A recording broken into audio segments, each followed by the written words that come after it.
Se trata de una ley que se reformó en el 98, un año después cuando se dicta la Constitución. Sobrevienen una serie de circunstancias que cuestionaron la aplicación de la propia ley apenas un año de haber sido aplicada. Si nosotros revisamos el artículo 1 de esa ley, ahí se señala que la ley orgánica del sufragio debía regular los procesos electorales en ella regulados, los referendos en ella consagrados, que era exclusivamente el referendo consultivo, una de las novedades de esta ley. Pero la ley terminaba diciendo, o el artículo terminaba diciendo, cualquier otro proceso electoral y referendo que deba realizarse por mandato de la Constitución o de la ley. De manera que cualquier otro proceso electoral o referendario que debiera realizarse por mandato de la Constitución o de la ley, se suponía que debía realizarse y organizarse con la ley orgánica del sufragio. La primera circunstancia que sobrevino tuvo que ver con la relegitimación de los poderes públicos. Se supone que, producto de la aprobación de la Constitución, era necesario convocar nuevas elecciones, y para ello la Asamblea Nacional Constituyente entonces aprobó el célebre Estatuto Electoral del Poder Público, alegándose, tal vez no con poca razón,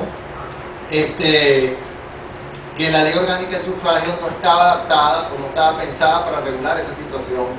provisional que debía pensarse, cosa que tal vez no necesariamente era así, pero que dada la circunstancia, pues pudo admitirse al menos que era así. El problema con el Estatuto Electoral del Poder Público es que, aún aceptando que eso era una realidad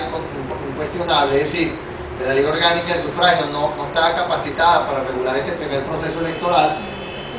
lo que ocurrió a posteriori es que cuando vinieron otros procesos electorales, cuando se suponía ya agotada la aplicación del Estatuto Electoral del Poder Público, por diversas razones y a través de diversas jurisprudencias, entonces se empezó a establecer que el Estatuto Electoral del Poder Público, o por lo menos buena parte de algunas de las disposiciones que ahí estaban,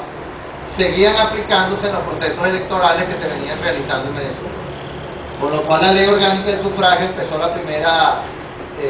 primera cojera. Había que, para cada proceso electoral había que ver qué se aplicaba, si la ley orgánica del sufragio o el Estatuto Electoral del Poder Público, o una partecita de acá y otra partecita de allá. Luego aparte de esa circunstancia, luego sobrevino el referendo revocatorio. Pues el referendo revocatorio pasó algo peor. Como ya les señalé, la ley orgánica del sufragio señalaba que esa ley debía aplicarse para cualquier referendo que se realizara por mandato de la Constitución y de la ley. En consecuencia, inicialmente todos entendimos que el referendo revocatorio debía regularse por la ley orgánica del sufragio, obviamente con las adaptaciones y ajustes que se requirieran, en función de que lo que estaba originalmente regulado en la ley era un referendo consultivo. Lo que ocurrió a posteriori, todos lo sabemos, entre las 10.000 cosas que pasaron durante la guerra entre las salas electoral y constitucional del Tribunal Supremo de Justicia.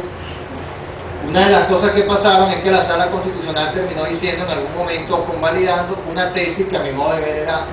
absolutamente incorrecta, según la cual la ley orgánica era completamente inaplicable para los referendos revocatorios, ya que allí no estaba regulada la figura del referendo revocatorio. Olvidando que sí había una regulación por referendo consultivo y que era aplicable, variando lo que tuviera que variarse, perfectamente aplicable al referendo revocatorio. A partir de allí entonces quedó instituido que la ley orgánica del sufragio no aplicaba, pero en lo absoluto, en materia de referendo revocatorio. Con lo cual sobrevino entonces la necesidad de las normas del Consejo Nacional Electoral para poder regular este proceso, que tuvo además otro detalle adicional al cual me voy a referir en unos minutos. Finalmente sobrevino la ley orgánica del Poder Electoral, con lo cual terminó de derrotarse una buena parte de las disposiciones de la ley orgánica del sufragio, ya que con la Constitución y la ley orgánica del Poder Electoral, pues todas las normas orgánicas o organizativas que había dentro de la ley orgánica del sufragio, pues prácticamente quedaron derogadas. De manera que si hoy día uno tuviera que ver qué normas quedan vivas de la ley orgánica del sufragio, posiblemente va a pasar un poco como pasa con la ley orgánica de la Hacienda Pública Nacional de Gómez. Cuando uno la lee, tiene al lado derogado y quedan unos cuantos vivos y la inmensa mayoría derogados. Algo así, más o menos, vale para la ley orgánica del sufragio. Este tema tiene estrecha conexión con otro tópico, que tiene que ver con la potestad reglamentaria del poder electoral, que ha venido también a tergiversar todo este tema de la ley y su aplicación y su rango legal. Como ustedes bien lo saben, la ley orgánica del sufragio le dio competencia al Consejo Nacional Electoral para dictar un reglamento general electoral que, por cierto, jamás ha sido dictado. El Consejo siguió con la práctica de dictar no solamente reglamentos especiales y parciales, uno para la campaña, uno para las postulaciones, uno para la otra cosa, etc. Y además lo hace para cada elección. Es decir, que cada elección tiene su propia normativa distinta y nunca hay una norma con estabilidad. Pero el otro problema es, luego la Constitución, vino a confirmar esa competencia e incluso vino a mejorarla, porque hasta el año 99 siempre se discutía de algún modo cuál era el valor de esos reglamentos del Consejo Nacional Electoral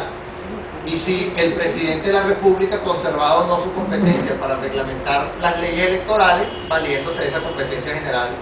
de reglamentación que tiene el presidente. Hoy día, con la Constitución, el asunto en buena parte de la doctrina queda zanjado y ya se admite que la competencia para reglamentar las leyes electorales le corresponde al Consejo Nacional Electoral y no al presidente de la República.